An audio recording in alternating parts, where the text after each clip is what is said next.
seems like everyone is fighting in Hollywood, but one recent contender has apologized. Yeah, who is still battling and who has kissed and made up? Showbiz Tonight's AJ Hammer is going to tell us that. Now, AJ, I've heard Bill Maher in the past say in interviews that he gets heavily criticized by his audience when he himself criticizes President Obama, but that doesn't seem to have stopped him being quite critical of late. No, that's true. And anybody who has watched Bill Maher's show on HBO, Real Time with Bill Maher, knows that he was a huge and continues to be a huge supporter of Barack Obama. He says he still likes Barack Obama very much, but I think he's getting to the point, and he feels a lot of people may be getting to the point where they want to see more action, and what they're seeing is a whole lot of photo ops. So that's kind of what he addressed in this editorial that he did Friday night on his show, particularly criticizing him that he's much more of a celebrity than he thinks people would like him to be. You remember when John McCain was running against him and was saying Barack Obama, the biggest celebrity on the planet. Well, Bill Maher on Friday night said basically, you know what, John McCain, you were right. Let me play a little bit of what Bill Maher said on his show Friday night. Let's look at that. Already, we like you. We really like you. You're skinny and in a hurry and in love with a nice lady.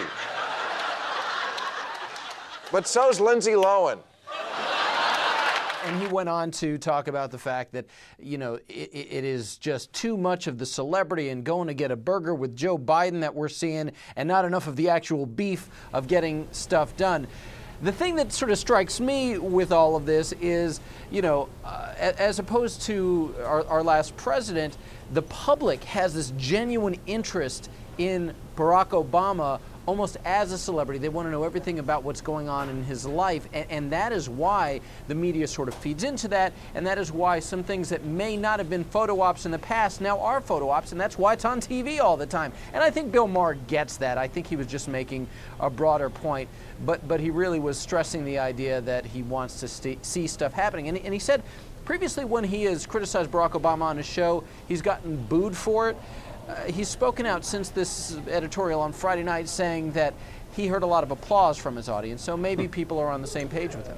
Yeah, he seems to be having a lot of fun with this in his editorial, saying you don't have to be on television every minute of every day. You're the president, not a rerun of Law and Order. And Bill Maher, not a person to apologize for what he has to say. Well, exactly. But the point that I'm making here, and again, I think Bill Maher knows this, it's not the president's choice to be on television all the time. It's the media's choice to put him on television all the time for everything that he does. Yeah, he's a good story. Yeah, granted, there are a lot of photo ops. He said something very funny. He said, you know, I saw President Obama giving Brian Williams of NBC News a tour of the White House like it was Cribs.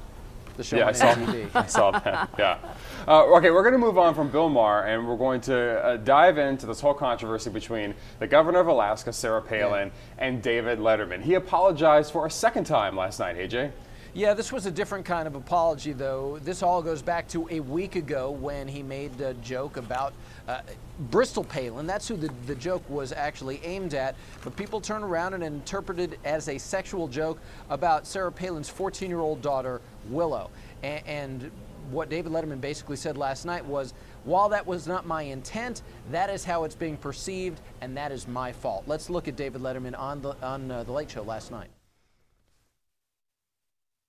I told a bad joke. I told a joke that was beyond flawed, and my intent is completely meaningless compared to the perception. And since it was a joke I told, I feel that I need to do the right thing here and apologize for having told that joke. So I would like to apologize, especially to the two daughters involved, Bristol and Willow, and also to the governor and her family and everybody else who was outraged by the joke. I'm sorry about it, and I'll try to do better in the future. Thank you very much.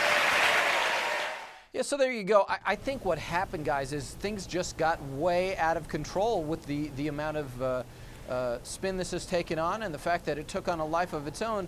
And I still maintain that within its context, if you're a watcher of The Late Show, you know that David Letterman was not going after 14-year-old Willow with the joke. It was a joke that was clearly and squarely pointed at Sarah Palin and her 18-year-old daughter, of legal age, but it got grabbed onto, and a lot of people spun it the way they spun it, and now we have David Letterman apologizing, and you know, I'm guessing for a lot of people he did the right thing, and I don't think Letterman, it's funny, a couple of people have suggested, well, this is actually doing some good for Letterman because he's beating Conan O'Brien in the ratings now, just a couple weeks after Conan is launched as the host of The Tonight Show. I got to tell you, having watched David Letterman for decades, I don't think he would have wanted any of this attention for this joke. And he's going to get a little more attention on your show tonight, I gather. Yes, he is. We're going to have much more on the David Letterman, Sarah Palin smackdown. And now that he has apologized, has Sarah Palin come out on top, or has David Letterman come out on top now that, well, he's actually having a lot of rating success as a result?